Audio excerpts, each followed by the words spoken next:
नमस्कार मित्रों।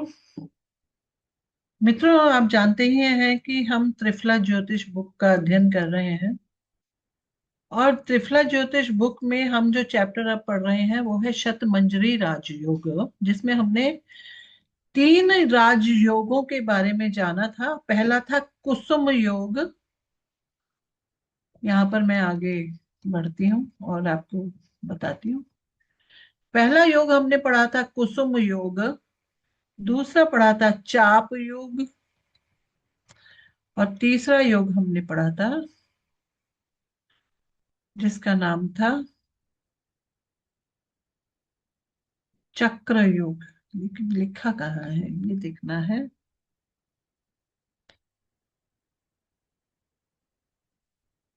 ठीक है, इसी को अब हम आगे बढ़ाते हैं कि कैसे और कौन कौन से योग और क्या क्या कॉम्बिनेशन बताकर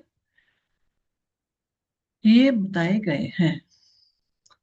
ठीक है, चलिए तीसरे योग को दोबारा पढ़ लेते हैं। लिखते हैं, दशम स्थान में राहु हो, दशमेश लगन में हो, लग्नेश नवम में, तो चक्र नाम का योग होता है। हाँ, तो हमने कौन कौन से योग पढ़ लिए थे? कुसुम योग, चाप योग और चक्र योग। आज हम चौथा योग पढ़ेंगे इसमें। इसको समझते हैं। सबसे पहले, दशमेश जिस नवमांश में हो उस नवमांश का स्वामी लग्नेश के साथ यदि दशम स्थान में हो तो जातक विद्या एवं विनय से संपन्न, नृप पूज्य था धनी होता है। यह नाग योग कहलाता है और 19वें वर्ष के बाद भाग्य योग होता है।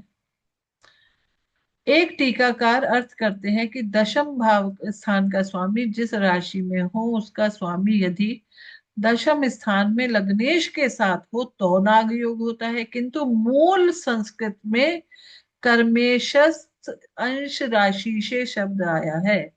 अंश का अर्थ ज्योतिष परिभाषा में नवमांश किया गया है। आइए इसे अब हम चार्ट पर समझें। पहले क्या कहा है इन्होंने कि दशमांश जिस नवमांश में हो, दशमेश जिस नवमांश में हो, तो यहाँ पे अब हमें चार्ट समझना पड़ेगा।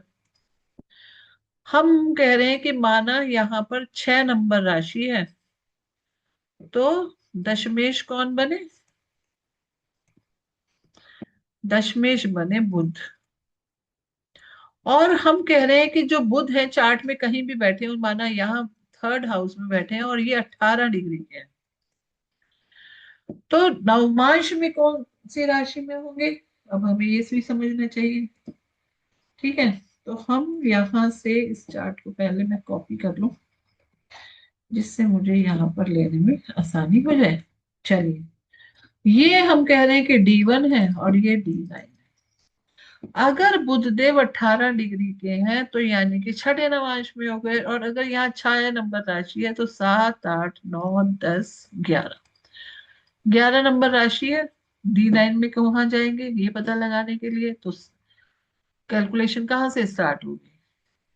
7 नंबर से स्टार्ट होती है 11 की कैलकुलेशन। 18 डिग्री के छठे नवांश में तो 1 2 3 4 5 6, यानी कि 12 नंबर मीन राशि में। कहीं भी लिख देती हूँ मीन राशि।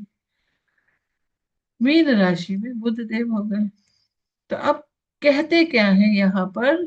कह रहे कि दशमेश जिस नवांश में हो उस नवांश का स्वामी लग्नेश के साथ यदि दशम स्थान में हो, यानी कि गुरुदेव बृहस्पति हो गए ना इस केस में, उस नवांश का स्वामी। तो यहाँ पे नवांश कौन, ये कौन है?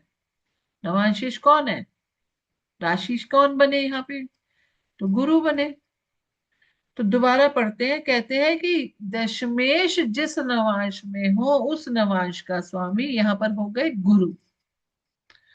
लग्नेश के साथ यदि दशम स्थान में हो, इस केस में जो हमने ये लिया है यहाँ पर तो ये खुद ही लग्नेश है और दशम स्थान में बैठा दीजिए इन्हें। यहाँ पर हमने कहा गुरु यहाँ बैठ गए। अब अगर हम इस केस को चेंज करने की कोशिश करें, क्योंकि अब यहाँ पर लग्नेश खुद ही है तो खुद यहाँ बैठ गए। चलिए हम इस केस को चेंज कर देते हैं। D1 के केस को चेंज करते हैं और बताते हैं कि अब कैसे बनेगा। ये भी हटा दिया। हमने कहा यहाँ पर लगन का चार्ट है, 4 5 6 7 8 9 10। और यहाँ पे दशमेश कौन हुए? मंगल। D9। मंगल, मंगल माना किसी भी राशि में बिठा देते हैं, तो मंगल को हम यहाँ बिठा देते हैं, डिग्री बना देते हैं 11 डिग्री। तो 11 डिग्री का मतलब हो गया चौथा नवांश में। तो 7 से चौथा यानी कि मकर में, मकर माना यहाँ पर आ रही होगी, तो यहाँ मकर में, तो यानी कि शनि। तो शनि देव यहाँ पर ये भी वो हो गया कि शनि खुद ही लग्नेश है। कोई बात नहीं, दूसरा कोई एग्जाम्पल देख लें। अब एग्जाम्पल दूसरा ना लेके हम मंगल को यहाँ नहीं बिठाएंगे, हम मंगल को चेंज करेंगे, कहीं और बिठाएंगे। मंगल को हम यहाँ बिठाते हैं और मंगल की डिग्री 6 6 डिग्री कर देते हैं। तो इसका मतलब हुआ कि गिनती यहाँ से शुरू होगी, यहाँ से शुरू होगी ना। क्यों? क्योंकि अग्नि तत्व है, तो अग्नि तत्व की गिनती मेष राशि से शुरू होती है, और 6 डिग्री में मतलब हो गया दूसरा नवांश।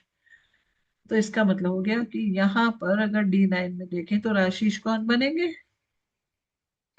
शुक्र बनेंगे। अब ठीक है, तो शुक्र जो है यहाँ पर राशिश बने, तो शुक्र अगर 10वें घर में बैठ जाए, किसके साथ बैठ जाए? लग्नेश के साथ बैठ जाए। अब यहाँ पर इस सिचुएशन को समझिए। कह रहे हैं कि दशमेश जिस नवांश में हो, उस नवांश का स्वामी लग्नेश के साथ यदि दशम स्थान में हो। हमने जो एग्जाम्पल लिया है वहां पे दशमेश मंगल है, और D9 में वो शुक्र की राशि में चले गए हैं, तो शुक्र उनका नवांश नवांश का स्वामी बना। वो दशम भाव में, D1 में दशम भाव में बैठे हो और साथ में लग्नेश भी बैठ जाए, तो कहते हैं कि यह कौन सा योग बनाता है? नाग योग बनाता है। ऐसे में 19वें वर्ष में के बाद भाग्य उदय होता है, और दशम स्थान का स्वामी जिस स्थान में हो, दशम स्थान का स्वामी, तो उसका स्वामी यदि दशम स्थान से लग्नेश में हो। अब एक और चीज इन्होंने कहा है कि किसी किसी बुक में क्या है, एक टीकाकार अर्थ करते हैं। क्या अर्थ करते हैं? दूसरा अर्थ मीनिंग भी समझते हैं।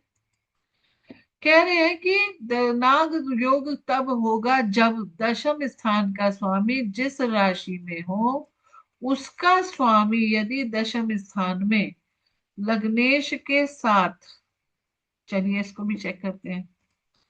कहा कि दशमेश जिस स्थान पे हो, तो ये आ गया यहाँ, तो किसकी राशि में आया है? सूर्य की। तो चलिए सूर्य को क्या बैठा दें दशम स्थान में। यहां से मैं ये रब करती हूँ, और किसके साथ बैठ जाए? लग्नेश के साथ। तो शनि और सूर्य अगर एक साथ बैठ जाए, तब कह रहे हैं कि ये नाग योग होना चाहिए। ठीक है, क्योंकि D1 का 10th लॉर्ड कौन सी राशि में बैठा है? सूर्य की राशि में। तो और सूर्य बैठ जाए 10वें भाव में, किसके साथ? लग्नेश के साथ। तब कह रहे हैं कि नाग योग होना चाहिए। किंतु मूल संस्कृत में कर्मस्थ अंश राशि से शब्द आया है, तो अंश का अर्थ हमें क्या समझना चाहिए? ज्योतिष भाषा में नवांश। तो इस तरह से नाग योग बनता है। तो दोनों कंडीशंस हमने समझ